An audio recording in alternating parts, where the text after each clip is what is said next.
Welcome to Popternative, where we dive into topical discussions from the worlds of pop culture, social media, and sports. Here is your host, Peter Remoliotis, aka PD Beats.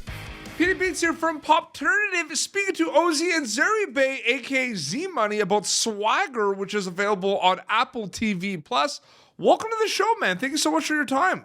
Hey, thank you so much for having me, man. I'm glad to be here. You know, in a lot of ways, you're a storyteller, the music stuff, the acting stuff. Did you kind of know you always wanted to do that, or did it kind of just happen? Music 100% goes back to when I was like a child. I've always been very involved with like different songs and genres, singing, rapping, but acting is it's fairly new. I've been doing it for 3-4 years now, but music is definitely longer. Absolutely. First 3 episodes are out. That every week a new episode of Swagger is going to drop on Apple TV+. It's kind of hard to do an interview like this a little bit because we both have seen it or know what happens, but everyone else hasn't.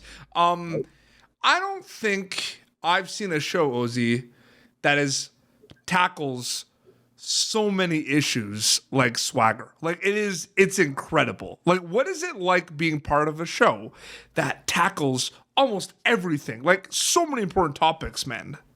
It is honestly a blessing because, like I said, I've done some other shows before, but this is like one of the first where I'm in it from beginning to end, like one of the main actors. Yep. And especially that it gets to broadcast such amazing messages across all boards, whether it's as far as race, abuse, just get message across. It's amazing. I'm really so happy to be part of it. But it's interesting, and obviously some episodes, certain things are more of a focal point, but throughout the whole show, a lot's packed in there. A lot is, yes. Which is unbelievable. You play Royale, amazing arc for this character, some amazing arc. A lot going on, a very complex guy, misunderstood in a lot of times. What's it like playing this character that's so complex, has a lot going on at the house, has a lot going on with the basketball team, just a lot happening with Royale?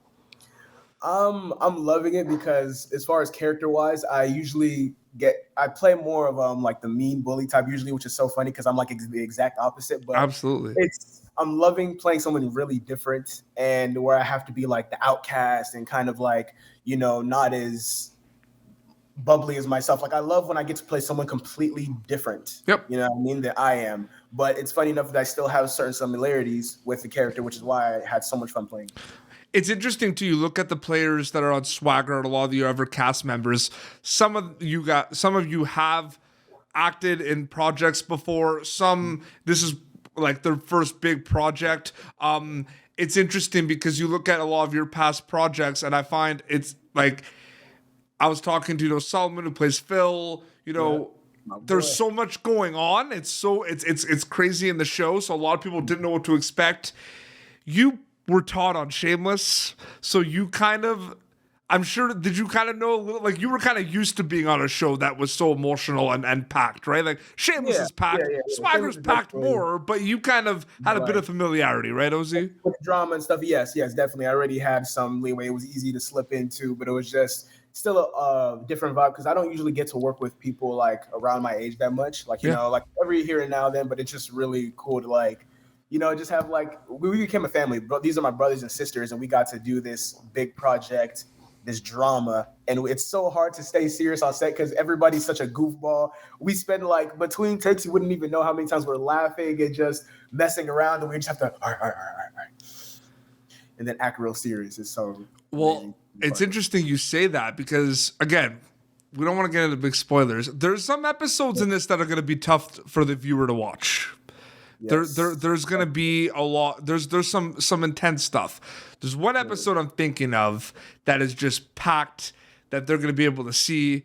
And how I'm just curious on some of these, because you know what to expect because you read the scripts and everything, but going and actually filming it, what was that like? I'm sure it still caught you guys a bit off guard, even though you knew that it was on the script. I mean, it's one thing for it to be on the script, but then it's actually doing it, the heavy subject matter.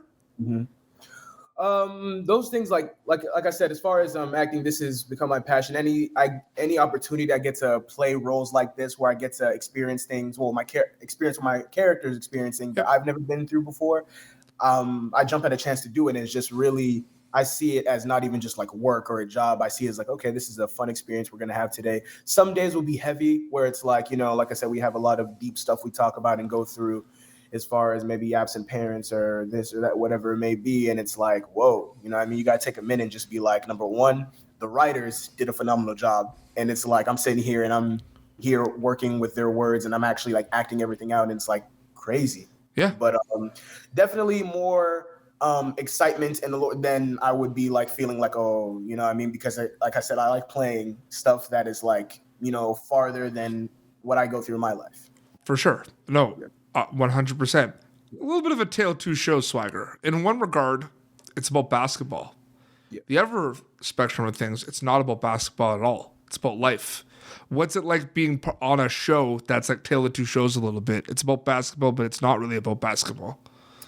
It's a little different for me. Like I said, I liked it nonetheless because, like I said, anything different, new experiences I get to experience, I'm all for it.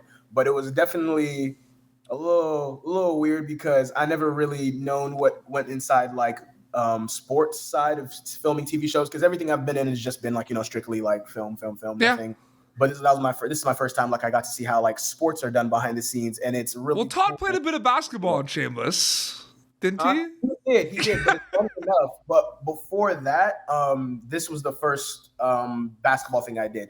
They added that to me afterwards. It's so funny because I think for the next season, they're like, okay, while they're creating story, they said, okay, what sports does Ozie play? And they said like, okay, you can do basketball, you can do football, you can do this. And I was like, okay, which one do you prefer? I'm like, I'm already doing basketball here. Might as well just, because I'm sure people love Shameless, and some people Shameless is a popular show. They're gonna watch Swagger, recognize you as Todd, and they're gonna say, oh, the basketball. And it's so cool. It's so funny because as far as Todd, I didn't think the character would go so far, because when I first got it, I thought it was just like, 1 episode, 2 episodes, but they kept calling me back for recurring, and more people started recognizing me like outside of my everyday life. And then funny enough, I didn't get to go back for season 11, the final season, because I was still shooting Swagger. So they were finally gonna like, make me one of the main people, and that would have been really cool. But had to follow through on my work. It's my family for life. Oh, it's amazing. I told you before we started. I mean, people need to see the show. They got to watch it. They have to watch it. No, they have to. I mean, it's like I need to see it. I need to see more seasons. It's got to happen. I'm sorry. It has to happen. We're gonna get into your music, but one more thing about Royale. I mean, we don't want to talk a little bit about it. But he's got his flaws, like a lot of characters do on Swagger. What was it like playing this character with those specific flaws? I don't want to kind of mention a lot of Royale because, again, spoilers and everything, but there's some flaws. There's some stuff beyond his control, but there's some flaws where he could maybe make like better decisions on certain things, and like there's a lot happening. So what's it like, the flaw aspect of Royale for you? I'm curious about that.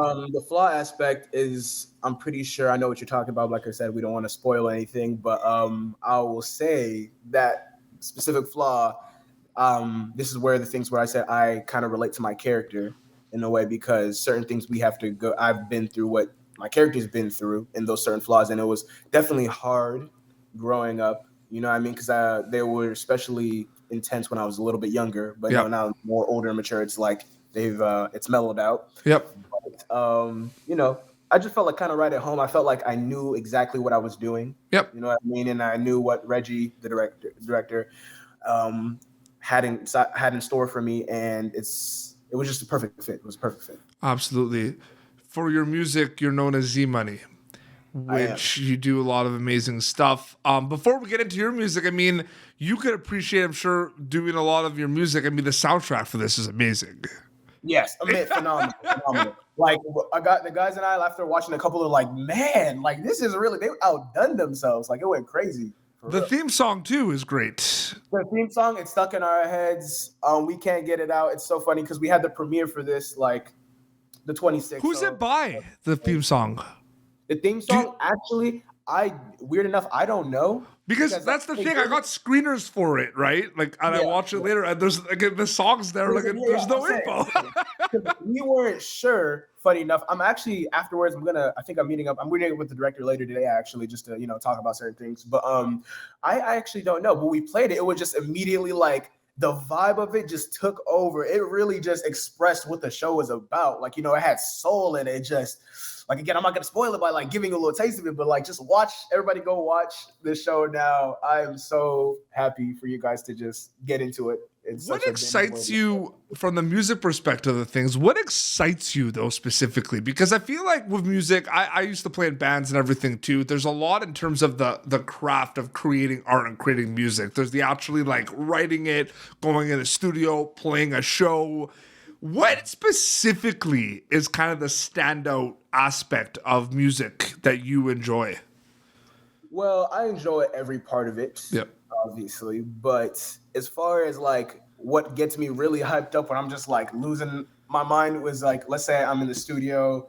Sometimes my brother's there. Sometimes I'm just by myself with the engineer and everything. And when I'm writing to the beats, and when I just come up with a line that just goes insane to me, I just like whoa, run it back. That's how I'm replay the beat, and I'm just reading off what I wrote, and I'm like, tell me that wasn't fire. Tell me that wasn't. And just when I get really excited. Like anybody who's around me when I'm doing music, anything related to music, you will see that fire me when I'm just like going insane. And sometimes it can be a lot, but like, it's just my passion. But definitely, yes, the writing aspect, because when certain lines just connect, it's just magic, and it's the best feeling. It blows my mind because I've interviewed a lot of musicians on my show as well. It blows my mind how every writing process is different. Like I've talked to like a lot of musicians, and their writing process is different. Some people go and do the instrumental first. Some people write the lyrics first. Some people just like put down a track in the recording studio and then go back. Like it blows my mind that everyone's different. What's your process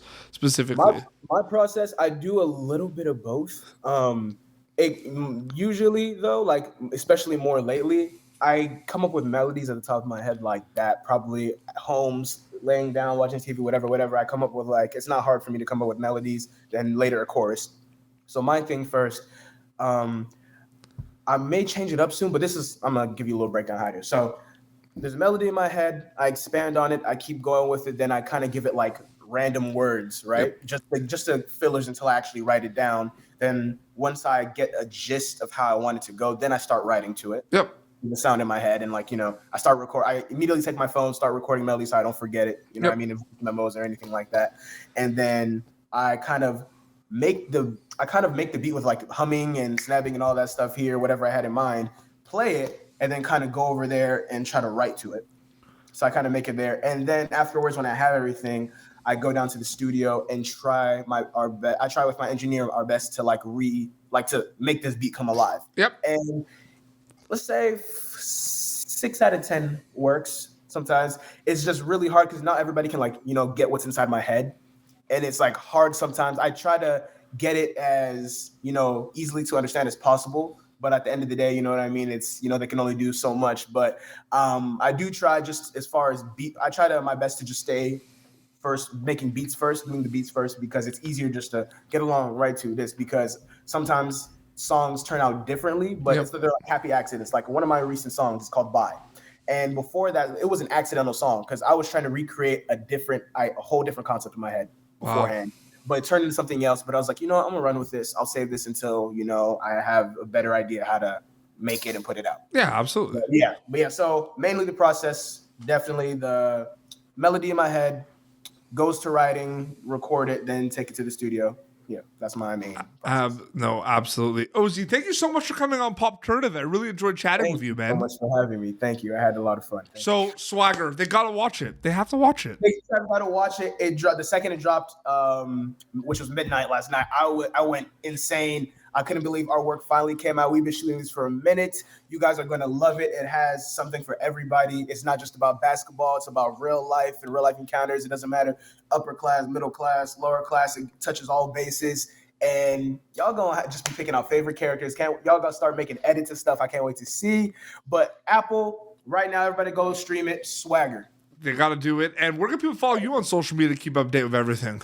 For sure. Instagram, ZMNY for real, but I spell it differently. It is ZMNY, the number 4 real. TikTok, I am Ozie, which is I am OZIE. Twitter, ZMNY _ number 4 real. Amazing. This has been Popternative. YouTube.com/Popternative for previous episodes. You're going to be able to catch Ozie as Royale and Swagger, now available on Apple TV Plus. Until next time, this is Ozie, aka ZMNY, and PD Beats, signing off. Thank you for tuning in to Popternative. Make sure to check out our past episodes of Popternative on YouTube. Be sure to like Popternative on Facebook and follow us on Twitter. This has been an Autograph Communications production.